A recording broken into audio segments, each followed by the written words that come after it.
வணக்கம். நான் உங்கள் ரா. பருத்தித்துறை பொன்னாலை வீதி மிகவும் ஆபத்தான நிலைமையிலே சிதைவடைந்து காணப்படுகின்ற ஒரு நிலைமை. தற்போதைய சீரற்ற காலநிலை காரணமாக மேலும் மோசமாக பாதிப்புக்குள்ளான ஒரு நிலைமை நாங்கள் அவதானிக்கக்கூடியதாக இருக்கின்றது. நீங்கள் பார்த்து கொண்டிருக்கின்ற இந்த வீதி உண்மையிலே ஒரு நாளாந்த போக்குவரத்துக்கு எவ்விதத்திலுமே ஒரு தகுதியற்ற நிலைமையிலே இந்த வீதி காணப்படுகின்ற தினசரி பல ஆயிரக்கணக்கான மக்கள் இந்த வீதியை பயன்படுத்தி வருகின்ற நிலைமையிலே மிகவும் வடமராட்சியினுடைய மிக பிரதான போக்குவரத்து மார்க்கமாக இருக்கின்ற இந்த சாலை நீண்ட காலமாகவே இவ்வாறு மிக மோசமாக பாதிக்கப்பட்ட நிலைமையில் இருக்கின்றது. வீதி அபிவிருத்தி அதிகார சபைக்கு சொந்தமான இந்த வீதி பருத்தித்துறை பொன்னாலை வீதி, அதாவது பருத்தித்துறை துறைமுகத்திலிருந்து தொண்டைமனாறு பாலம் வரையான வீதி இவ்வாறு மிகவும் ஒரு அடிப்படை தரநிலையில் கூட இல்லாத ஒரு மோசமான நிலைமையில் காணப்படுகின்றன. நீங்கள் பார்த்து கொண்டிருக்கின்ற காட்சி அண்மையிலே பெய்த இந்த மழை காரணமாக எவ்வாறு இந்த ஒரு குண்டும் குழியுமாக இந்த வீதி நீர் நிரம்பி இருக்கின்றது என்பதை, அதாவது ஒரு நீர்நிலையை கடந்து செல்கின்றதை போன்ற ஒரு நிலை தான் அந்த வீதி காணப்படுகின்றது. இதில் தினசரி பல இடர்பாடுகளுக்கு முகம் கொடுத்து கொண்டிருக்கின்றார்கள். குறிப்பாக நீண்ட காலமாக இந்த வீதியால் பயணிப்பவர்கள் பல்வேறு உபாதைகளுக்கு உள்ளாகி வருகின்ற காரணத்தினால் அவர்கள் மாற்றுப்பாதைகளை தெரிவு செய்ய வேண்டிய நிலைமைக்கு தள்ளப்பட்டிருக்கின்றார்கள். அதில் பிரதானமாக நாங்கள் சொல்லக்கூடிய விடயம், நீங்கள் இதில் பார்த்து கொண்டிருக்கின்ற இந்த காட்சி, அந்த திக்கம் பகுதியிலே காணப்படுகின்ற அந்த கடல் அணை, அந்த கடல் அரிப்பிலிருந்து அந்த வீதியை, அந்த தரைப்பகுதியை பாதுகாப்பதற்காக அமைக்கப்பட்ட அந்த அணைக்கட்டு முற்றிலுமாகவே சிதைவடைந்து பல இடங்களிலே அது முற்றிலுமாகவே அழிவடைந்து கடல் அரிப்பினால் பாதிக்கப்பட்டிருக்கின்றது. தினசரி இதனால் பல பேருந்துகள், பல கனரக வாகனங்கள், பல மக்கள் பயணிக்கின்ற சூழ்நிலையிலே எந்த நேரத்திலுமே ஒரு பெரிய ஒரு அனர்த்தத்துக்கு முகம் கொடுக்கக்கூடிய வகையில் தான் இந்த வீதியினுடைய அவலம் நாங்கள் பார்த்து கொண்டிருக்கின்றோம். உண்மையில் இந்த வீதியினுடைய பாதுகாப்பு என்பது, உறுதிப்பாடு என்பது அந்த அணையில் தான் தங்கி இருக்கின்றது. அந்த அணை முற்றிலுமாகவே சிதைவடைந்திருக்கின்றது. பருத்தித்துறை துறைமுக பகுதியிலும் இவ்வாறு இந்த அணை சிதைவடைந்திருக்கு. பருத்தித்துறை துறைமுகத்திலிருந்து சுப்பர்மடம் வரையான பகுதியிலே இவ்வாறு அணை சிதைவடைந்திருக்கின்றது. திக்கம் பகுதியிலும் இவ்வாறு சிதைவடைந்திருக்கின்றது. சக்கோட்டை பகுதியிலும் இவ்வாறு சிதைவடைந்திருக்கின்றது. ஆகவே இந்த இடம் எப்போது வேண்டுமென்றாலும் ஒரு பெரிய அனர்த்தத்துக்கு முகம் கொடுத்து பலருடைய உயிர்களை காவு வாங்கக்கூடிய ஒரு ஆபத்தான நிலைமை இந்த வீதி காணப்படுகின்றது. தற்போது இந்த சீரற்ற காலநிலை காரணமாக வடமராட்சி பகுதியிலே கடல் பாரிய கொந்தளிப்போடு காணப்பட்டிருக்கின்றது. ஆகவே இந்த பகுதியிலே இப்போ ஒருவேளை நீங்கள் பார்த்து கொண்டிருக்கின்ற இந்த நேரத்தில் கூட இந்த அணைக்கட்டு இடிந்து விழுந்த செய்தியை நீங்கள் அறிந்திருக்கக்கூடும். அவ்வாறான ஒரு ஆபத்தான நிலைமையில் தான் இந்த பகுதி காணப்படுகின்றது. தற்போது இன்றைய தினம் நவம்பர் 28 அந்த சூறாவளியினுடைய அந்த புயலினுடைய நகர்வு மந்தகதியில் இருக்கின்ற காரணத்தினால் சற்று இயல்பான சூழல் காணப்படுகின்றது. அதனால் கடல் கொந்தளிப்பு கொஞ்சம் அமைதியாக இருக்கின்றது.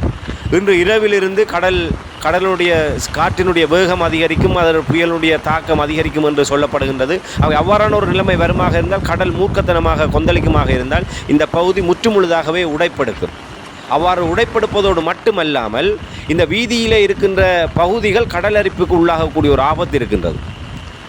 இந்த பிரதான வீதியினூடாக 751 வழித்தடத்திலே பருத்தித்துறையிலிருந்து யாழ்ப்பாணம் செல்கின்ற கரையோர மார்க்கமாக செல்கின்ற 751 வழித்தடத்திலான பேருந்து, அதேபோன்று அரச பேருந்தாக இருக்கட்டும், தனியார் பேருந்துகளும் இதிலே பயணிக்கின்ற ஒரு நிலைமை இருக்கின்றது.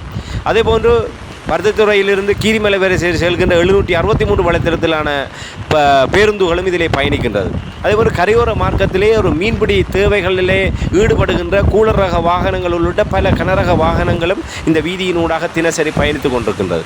அவை ஒரு நூற்றுக்கணக்கான ஆயிரக்கணக்கான மக்கள் தினசரி பயன்படுத்துகின்ற இந்த வீதி நீண்ட காலமாகவே மிக மோசமான ஒரு அவல நிலையோடு காணப்படுகின்றது.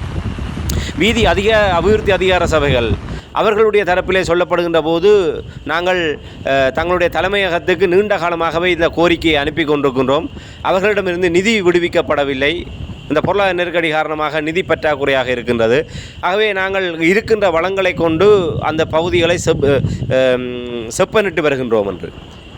இது செப்பனிடுகின்ற விடயமல்ல, ஒட்டுமொத்தமாகவே இந்த வீதி கட்டமைப்பு நிலைகுலைந்து போயிருக்கின்றது. அதுவும் இந்த தற்போது இந்த பேருந்து பாருங்கள், இந்த பேருந்து எவ்வாறு அந்த அந்த ஆபத்தான அந்த வீதி அருகாமையில் வருகின்றது. உண்மையில் அந்த பேருந்து பயணிக்கின்ற போது அவர்களுக்கு மேலாக இருக்கின்ற அந்த தார் படலம் தான் தெரியும். இந்த கரை கட்டுக்கள் முற்றிலுமாக சிதைவடைந்து போகின்ற போது கடல் அரிப்பினால் கீழே இருக்கின்ற மணல் பகுதி தாளுறங்குமாக இருந்தால் அதை உணராமல் அந்த பேருந்தோ இல்லை வேறு வாகனங்களோ அதற்கு மேலாக பயணிக்கின்ற போது அப்படியே குடை சாய்ந்து கடல் பக்கமாகவோ இல்லை அந்த பள்ளத்துக்குள்ளாக விழுகின்ற போது பலர் உயிரிழக்கவோ இல்லை படுகாயங்களுக்கு உள்ளாகக்கூடிய ஒரு ஆபத்து இருக்கின்றது. இதை உணராதவர்களாகத்தான் அதிகாரிகள் நீண்ட காலமாகவே மெத்தன போக்கோடு இருந்து வருகின்றார்கள். ஒவ்வொரு வருடமும் இறுதி பகுதியிலே மாரிகாலம் வருகின்ற போது இந்த அனர்த்தத்தை இந்த வீதி முகம் கொடுத்து கொண்டிருக்கின்றது. சுனாமி ஏற்பட்டதுக்கு பிற்பாடு முருகைக்கட்பாறைகள், வடமராட்சி பகுதியில் இருக்கின்ற முருகைக்கட்பாறைகள் ஏற்பட்ட மாற்றம், அதை ஏற்படுத்திய பலகீனம், அந்த கடல் அலை நேரடியாகவே அந்த அணைக்கட்டுகளை தாக்குகின்ற அளவுக்கு நிலைமை மாறியிருக்கின்றது. இன்று வரை கடலோர பாதுகாப்பு திணைக்களத்தினருடைய முட்டுக்கட்டை காரணமாக அந்த மீன்பிடி வான்கள் சீரமைக்க முடியாமல், அந்த முருகைக்கட்பாறைகள் ஒழுங்குபடுத்தப்படாமல் இருக்கின்ற காரணத்தினால் கடல் அலை நேரடியாகவே இந்த மாரி காலத்திலே இந்த கரை பகுதியை நேரடியாக தாக்குகின்றது. அவை முருகைக்கட்பாறைகள் வலுவோடு இருக்கின்ற போது கரையை நோக்கி வருகின்ற அந்த தன்மை, அந்த அலையினுடைய தாக்கம் என்பது மிக குறைவாக இருக்கும். ஆனால் இப்போது நீங்கள் பாருங்கள், எவ்வாறு அந்த அலை அந்த வீதியிலே பயணிக்க முடியாத அளவுக்கு அந்த கடல் அலை சீற்றம் கொண்டு முற்றிலுமாக வீதியை நனைத்து கொண்டிருக்கின்றது. இப்படியான ஒரு நிலைமையில் தான் இந்த பருத்தித்துறை துறைமுகத்திலிருந்து தொண்டைமனாறு பாலம் வரையான வீதி காணப்படுகின்றது. இந்த அவலத்துக்கு மத்தியில் தான், இந்த ஆபத்துக்கு மத்தியில் தான் தினசரி இவ்வாறு பலர் தங்களுடைய பயணங்களை மேற்கொண்டு வருகின்றார்கள். அதோடு மட்டுமல்லாமல் அந்த வீதி சிதைவடைந்து, இப்போ இது நேற்று முன்தினம் ஏற்பட்ட கடல் கொந்தளிப்பின் காரணமாக வீதி தாளிறங்கி இருக்கின்றது. சக்கோட்டை சவேரியார் தேவாலயத்துக்கு முன்பாக இருக்கின்ற வீதி தான் நீங்கள் பார்த்து கொண்டிருக்கின்ற இடம். அந்த அணைக்கட்டினுடைய கீழ்ப்பகுதி கடல் அரிப்பினால் பாதிக்கப்பட்டு அந்த கடல் நீர் அந்த உள்புகுந்து அங்கே ஒரு பாரிய அரிப்பு ஏற்பட்டிருக்கின்றது. இதன் காரணமாக அந்த வீதியினுடைய பகுதி தாளிறங்கி இருக்கின்றது. அடுத்து வரும் நாட்களிலே இந்த கடல் அரிப்பு அதிகமாக இருக்கின்ற போது இந்த வீதி முற்றாகவே ஒரு சிதைவடையக்கூடிய ஒரு ஆபத்து இருப்பதை நாங்கள் காணக்கூடியதாக இருக்கின்றது. அவ்வாறு கடல் அரிப்பு அதிகமாகின்ற போது, இது நீங்கள் பார்த்து கொண்டிருக்கிற இடம் பருத்தித்துறை துறைமுகத்துக்கு அண்மையாக இருக்கின்ற பகுதி. இந்த கடந்த பல வருடங்களாக இந்த பகுதி தொடர்ச்சியாக இவ்வாறு தாளிறங்கி கொண்டிருக்கின்றது.